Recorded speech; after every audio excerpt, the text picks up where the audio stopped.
আসসালামু আলাইকুম প্রিয় দর্শক, আজকে আপনাদেরকে নিয়ে এসেছি পদ্মার একটি চরে।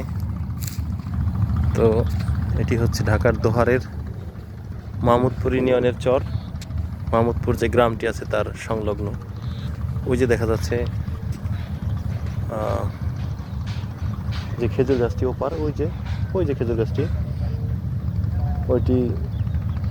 ওইটি সংলগ্ন ওইখান থেকে রাস্তা যেটা সেটা আসছি। আর এদিকে পূর্ব দিকে আছে সোজা ওই যে দিগন্তের ওই মাথাটা, ওই যে গাছ কয়টা, এই প্রথম তারপরের গাছ কয়টা সেটাই হচ্ছে আপনার বিলাসপুর ঘাট। ওখান থেকে হেঁটে হেঁটে আসা যায়। এখানে বালু ভরাটের কাজ হয়েছে এবং নদীর যে শাসন সেটা চলছে। এটার পাড় দিয়ে একটি বড় রাস্তা হবে। আর আজকে আমি নিয়াত করেছি যে এই পদ্মার পাড় ধরে মাঝখানে যে চরটির, আমি আসলে নদীর ওই পাড় দিয়ে বেশি হাঁটতাম। আজকে চিন্তা করছি এই চরের এই সাইডটা ধরে হাঁটবো, কারণ আমি ওই যে দূরে ওখানে কয়েকটা সরিষা বাগান দেখতে পেয়েছি, সরিষা ক্ষেত। সেই সরিষা ক্ষেতের সুন্দর একটা গন্ধ আমার কাছে চলে আসছে। তো সেই গন্ধ ধরেই হাঁটবো। খুব সুন্দর মৌমো একটা গন্ধ সরিষা ফুলের। সেখানে গিয়ে কিছু ছবি তুলবো এবং ভিডিও করব, আপনাদেরকে দেখাবো। তো চলুন আমাদের সাথে। আর পথে কী কী দেখতে পাই সেটাও আপনাদেরকে দেখাবো, কী কী চাষ হচ্ছে সেটাও দেখানোর চেষ্টা করব। আচ্ছা, ধন্যবাদ। এখানে পথে দেখতে পাচ্ছি পেঁয়াজের হাই বনেছে। পেঁয়াজের হালি এটাকে বলে। প্রথম এখানে চারা আকারে হয়, পরে সরাই নিয়ে ভালো করে সারিবদ্ধভাবে বোনা হয়। এখানে চারা তৈরি করছে। এই তো ছোট ছোট গাছগুলি দেখতে পাচ্ছেন, এগুলি পেঁয়াজের চারা। এখানে পেঁয়াজগুলি অ্যাকচুয়ালি হবে না, এখান থেকে উঠাই নিয়ে বিক্রি করবে, বাজারে বিক্রি করবে, নিজেরা চাষ করবে। তো ওই যে ঘাসের মতোই সবগুলি কিন্তু পেঁয়াজের চারা। প্রথমে পেঁয়াজের যে বীজগুলো আছে এখানে ছিটানো হয়েছে এবং এখান থেকে ধীরে ধীরে তা পরবর্তীভাবে চাষ করা হবে এবং বাজারজাত করা হবে। পদ্মার চরে হওয়া পেঁয়াজ কিন্তু খুবই সুস্বাদু, খুবই মিষ্টি এবং এর ঝাঁজটাও খুবই মিষ্টি লাগে। এর আগে আমরা একদিন এসেছিলাম এবং চাষ করা পেঁয়াজ এখান থেকে একটি উঠিয়ে খেয়ে দেখেছি, খুবই সুস্বাদু।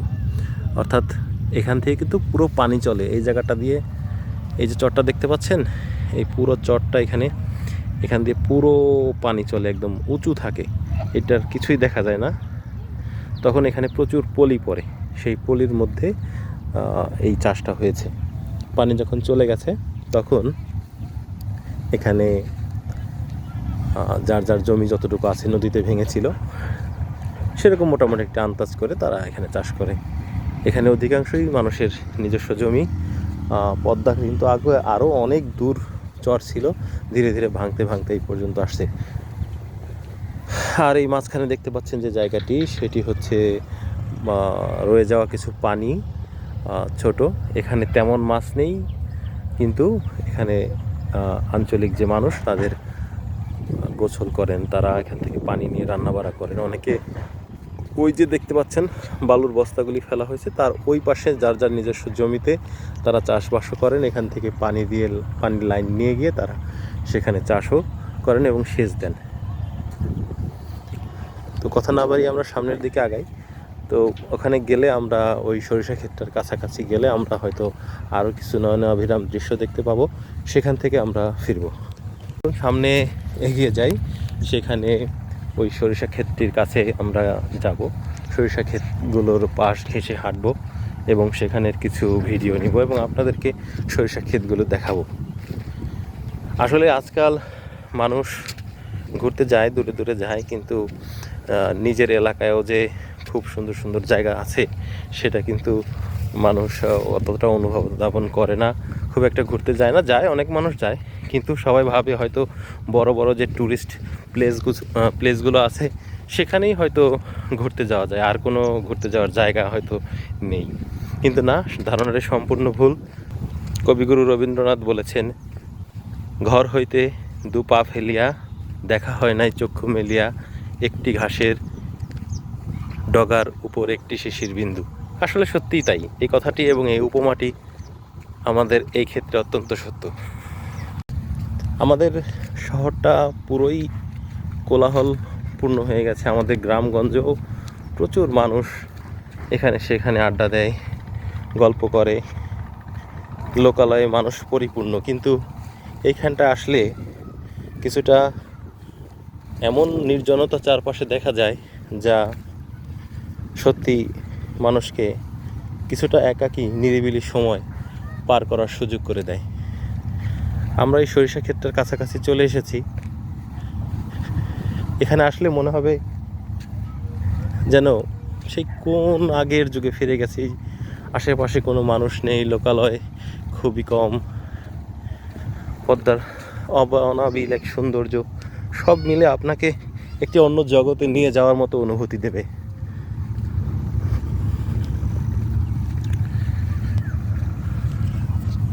আমার চলার পথে কি সুন্দর কচুরি ফুল ফুটে আছে, অযত্নে অবহেলায় ফুটে আছে, কিন্তু এদের খবর কেউ নেয় না। কিন্তু এরা হাসি মুখেই ফোটে, আবার হাসি মুখেই ঝরে যায়। সকালের শিশির বিন্দু যখন এদের উপর পড়ে, এরা তখন ঝিকমিক ঝিকমিক করে। দীর্ঘদিন আমি এই অঞ্চলে ঘুরে বেড়াই এবং এদের পাশ দিয়ে বহু চলে গেছি, কিন্তু এদের উপর যে শিশির বিন্দুগুলো জমে আসা আমি দেখেছি, আপনাদের দেখাতেও চেষ্টা করেছি। আশা করি আপনারাও আসবেন। আমার একটাই অনুরোধ সবসময় থাকবে, আপনারাও এই অনাবিল প্রাকৃতিক সৌন্দর্যের মধ্যে আসবেন, ঘুরবেন, দেখবেন যত দুশ্চিন্তা আছে, যত জীবনের পেরেশানি আছে, যত কি বলবো, ঝুট ঝামেলা মাথার ভিতর ঘুরপাক খায়, এই চিন্তা ওই চিন্তা, অবশ্যই কিছুটা রিল্যাক্স পাবেন। কিন্তু আপনাকে তো আসতে হবে। আপনি না আসলে এই সুবিধা তো আপনার কাছে গিয়ে হাজির হবে না।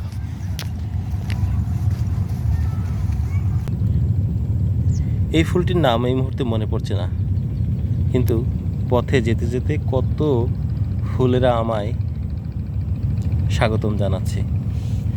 তারা হয়তো অপেক্ষায় ছিল কত মানুষ এখান দিয়ে যাবে, তাদেরকে দেখবে, একটু ছুঁয়ে দেবে, কিন্তু সবাই কি তা করে? আপনাদেরকে বলতে বলতেই আমি চলে এসেছি সেই সরিষা ক্ষেতের পাশে। দেখুন ওই পাশে সেই ওই যে পদ্মা, যে কথা আপনাকে বলছিলাম, ঝিকমিক করছে আলো, তার মাঝখান দিয়ে নৌযানগুলো চলে যাচ্ছে। নৌযানগুলোর ইঞ্জিনের শব্দ সম্মিলিতভাবে ভেসে আসছে, আর আমি তারই মাঝখানে একটি সরিষা ক্ষেতে দাঁড়িয়ে আছি। চিন্তা করতে পারেন কতটা সুন্দর। আপনারা যারা ইট পাথরের শহরে বন্দী হয়ে গেছেন, তারা হয়তো এই কথাটি চিন্তা করলেই একটু আনমনা হয়ে উঠবেন। কিন্তু একটু পা বাড়ান, একটু এগিয়ে যান সামনে, আর এসে হাজির হন এরকম সুন্দর দূরত্বে। এটি কিন্তু ঢাকা থেকে বেশি দূরত্বে না, মাত্র 35 কিলোমিটার দূরে। গুলিস্তান থেকে অনেক বাসে করেই এই অঞ্চলে আসতে পারবেন। কাছেই সামনে রয়েছে মৈনট ঘাট, ওখান থেকে কিন্তু এটা একটু কি বলবো, পূর্ব দিকেই, নদী ঘেঁষে পূর্ব দিকে। দেখুন এখানকার ফুলগুলো কি সুন্দর ফুটে আছে। ভোরের বেলা যখন এই ফুলের উপর শিশির বিন্দুগুলো শীতের দিনে পড়ে, কতই না সুন্দর লাগে, কতই না অনাবিল সেই সৌন্দর্য। মনে হয় ফিরিয়ে নিয়ে যায় সেই 1000 বছর আগের বাংলার ঐতিহ্যে।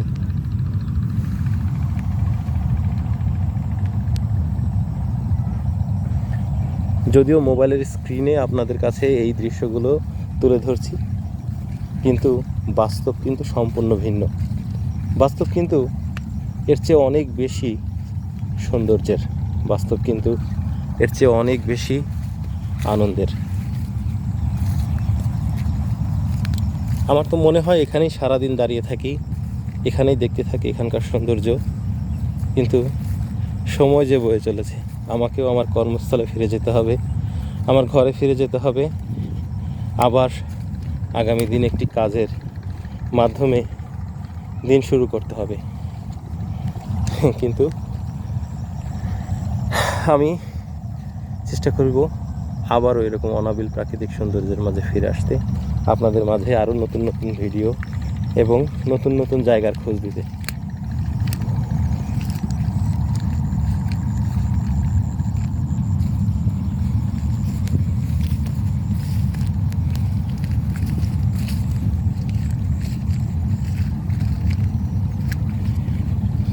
কেউ প্রকৃতির মধ্যে স্থায়ী হতে চায় না, কেউ না, আমরা সবাই খুঁজে যাই সেই জাঁকজমকপূর্ণ শহর। আমরা আমাদের অভ্যস্ততায় সেখানে আবারও ফিরে যাই। দেখেন পায়ের নিচে কত কিছু। বিদেশে দেখেছি টিউলিপের বাগান, অ্যাকচুয়ালি দেখিনি, মোবাইলে দেখেছি, টিভিতে দেখেছি, টিউলিপের বাগান দেখেছি। কিন্তু আমাদের এই সরিষা ফুল কম কিসের? ওখানেও দিগন্ত জোড়া মাঠে থাকে টিউলিপ, আর আমাদের এখানে থাকে সরিষা। এই সরিষা ক্ষেতটা যদি আমাদের না থাকতো আমরা কি করতাম? আছে তাই আমরা মূল্য দেই না, ওই টিউলিপের আশায় থাকি।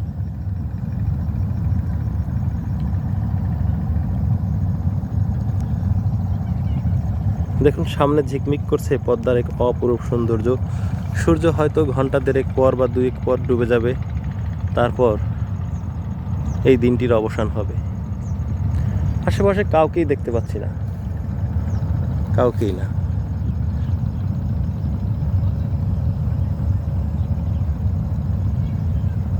একমাত্র সঙ্গী হিসেবে পেয়েছি ওই যে একটি পাখি, যে পোকামাকড় খেয়ে উপকার করছে এই সরিষা ক্ষেতের যারা মালিক তাদেরকে।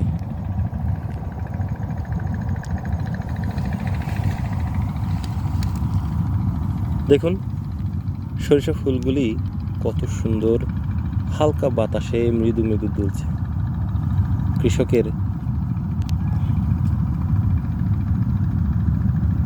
কৃষকের মুখে হাসি হয়ে সে ফিরবে। কৃষকের মুখে হাসি হয়ে সে ফিরে যাবে ঘরে, আর প্রকৃতিকে দিয়ে যাচ্ছে এক অনাবিল হাসি, যার কোনো মূল্য হয় না।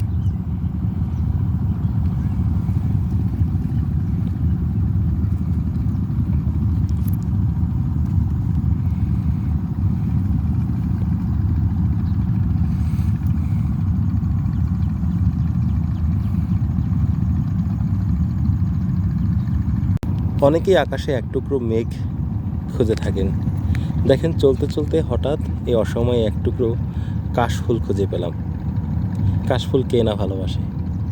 সাদা কাশফুলের রাজ্যে অনেকে হারিয়ে যায়, কিন্তু সে যেন এখানে একাকী দাঁড়িয়ে আছে,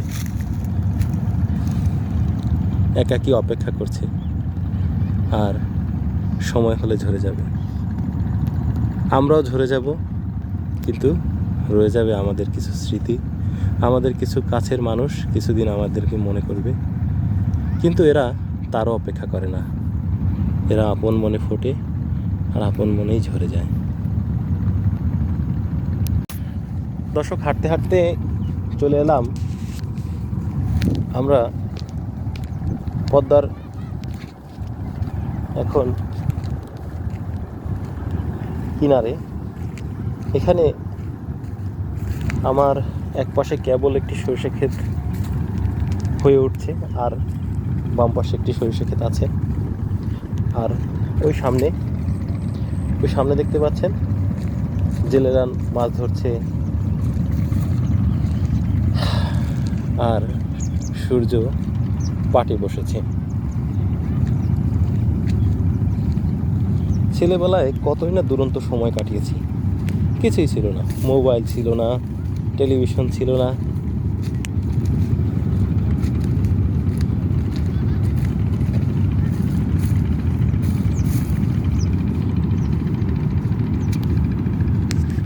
দেখতে পেয়েছেন দর্শক, কত সুন্দর একটি দৃশ্য।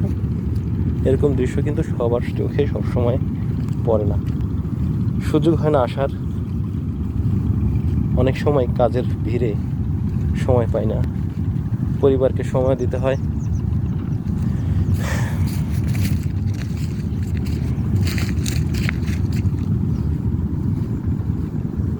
এটা বলছিলাম, আমাদের দোহার কিন্তু সত্যি এরকম সুন্দর, এরকম অনাবিল দৃশ্য। এক পাশে পদ্মা, আর এক পাশে তার তীর ঘেঁষে হাজারো ফসলের ভিড় আপনাদেরকে অবশ্যই মুগ্ধ করবে। শুধু আপনাদের অপেক্ষা যে আপনারা কবে এসব জায়গায় আসবেন, ঘুরবেন। আমি আবারও লোকেশন বলে দিচ্ছি, এটি হচ্ছে মৈনট ঘাট, মিনি কক্সবাজার বলে দোহার। সেই দোহারের মৈনট ঘাট থেকে পূর্বে নদীর পার ঘেঁষে বাম দিকে এগিয়ে আসলে মাহমুদপুর ইউনিয়নের মাহমুদপুর গ্রামের ঠিক ওপার, নদীর পার। শীতকাল ছাড়া কিন্তু এরকম অপূর্ব সুযোগ পাবেন না। শীতকাল ছাড়া কিন্তু এরকম সুযোগ আপনারা পাবেন না, দেখতেও পাবেন না, এরকম সুযোগই হবে না। কারণ এটা পুরোটাই, আমি আমার আশপাশটা দেখাচ্ছি, আমার পুরোটাই এরকম পানি দিয়ে ডুবে থাকে। পুরোটাই পানি দিয়ে ডুবে থাকে, তখন এগুলির কিছুই পাবেন না। তাই যদি সুযোগ থাকে এই শীতকালীন বন্ধে ঘুরতে আসতে পারেন আমাদের এই মৈনট ঘাটে। দেখেন এই চকচকে সুন্দর বালিতে কি সুন্দর পদ্মার টলটলে পানির ঢেউগুলো ভেসে আসছে, কি সুন্দর ঢেউগুলো ধীরে ধীরে আশ্রে পড়ছে তীরে। এখন একটি গান আছে না, আমি শুনেছি সেদিন তুমি তুমি তুমি তুমি মিলে সাগরের নীল জলে, ওই গানটা। ও মা, এখানে আমি কিন্তু হঠাৎ পা ডেবে যাচ্ছিল, কথা বলতে বলতে আনকনশাস হয়ে পড়েছিলাম। পাটাও খেয়াল রাখবেন, এখানে আসলে কিন্তু কেবল কাঁচা মাটি পড়েছে, একটু পার ঘেঁষে না হেঁটে একটু সাইড দিয়ে হাঁটবেন, চোরাবালি থাকতে পারে। আমি হয়তো আজকে যদি এখান থেকে গিয়ে পুরো রাস্তা পাই তাহলে চলে যাব আপনার মৈনট ঘাট গিয়ে সেখান থেকে একটা অটো ধরে আমার বাসায় চলে যাব।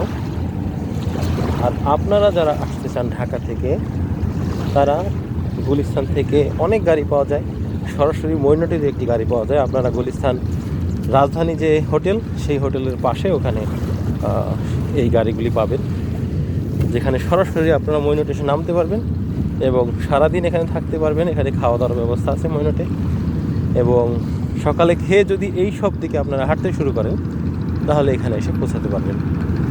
আর একটা অনুরোধ থাকবে, আপনারা অবশ্যই একা আসবেন না, একটা গ্রুপ করে আসবেন, তাহলে আপনাদের যে ব্যক্তিগত নিরাপত্তাটা সেটা নিশ্চিত হবে। একাকী ভ্রমণ করাটা যেমন একটু অপরিচিত জায়গা, বিশেষ করে একাকী ভ্রমণ করাটা যেরকম একটু ওটাকে কী বলবো, নিরাপত্তাহীনতার ব্যাপার আছে, সেটা একটু গ্রুপ করে ঘুরলে হয় না।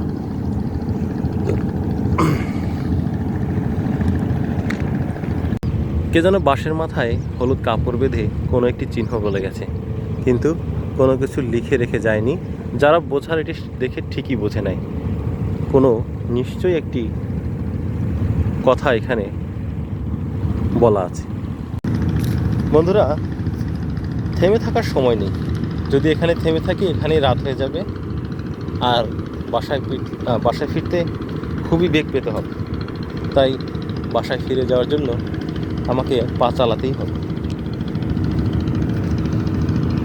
আজকে তো হঠাৎ করে একটি ব্লগ নিয়ে আসলাম, ভবিষ্যতে আরও নিয়ে আসবো ইনশাল্লাহ। তো আজকে কিন্তু আমি খালি পায়ে এসেছি।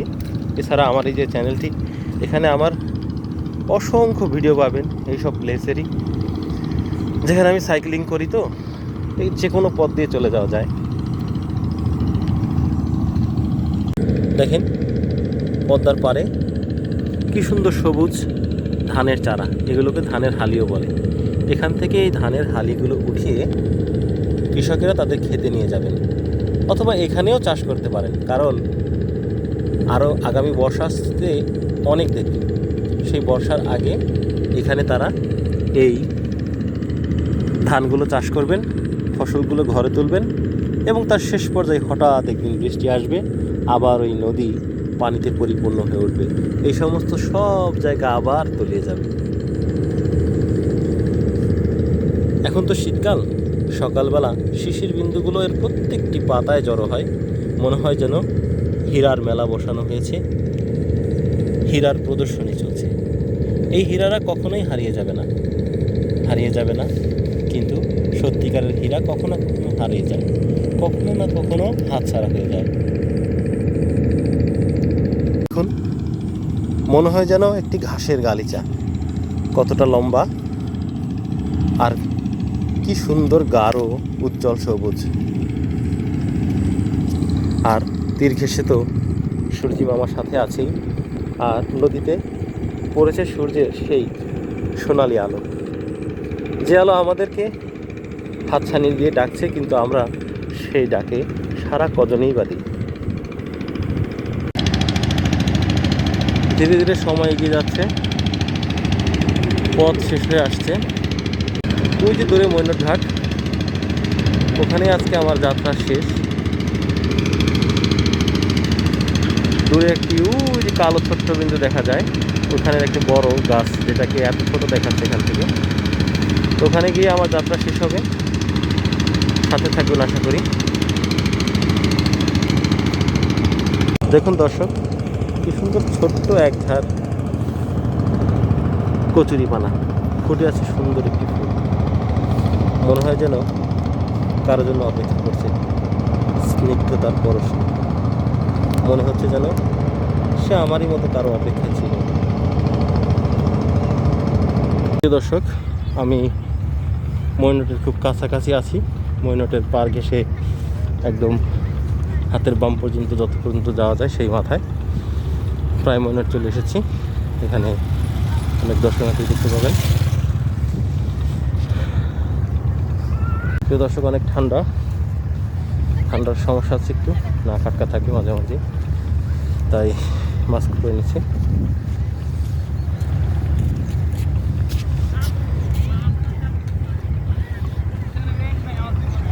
প্রিয় দর্শক, গন্তব্যের শেষ আসলে খুবই আনন্দের হয়। আমি প্রায় টানা 1.5 ঘন্টা যাবৎ হাঁটছি। আসলে এই পথটা কোনো ক্লান্তি দিল না, কারণ আমার চারিপাশে ছিল পরিবেশের অসাধারণ সব উপাদান। বড় নদী পদ্মা, ফসলের মাঠ, সরিষার ক্ষেত, কচুরির ফুল, মাঝে মাঝে গাংচিল,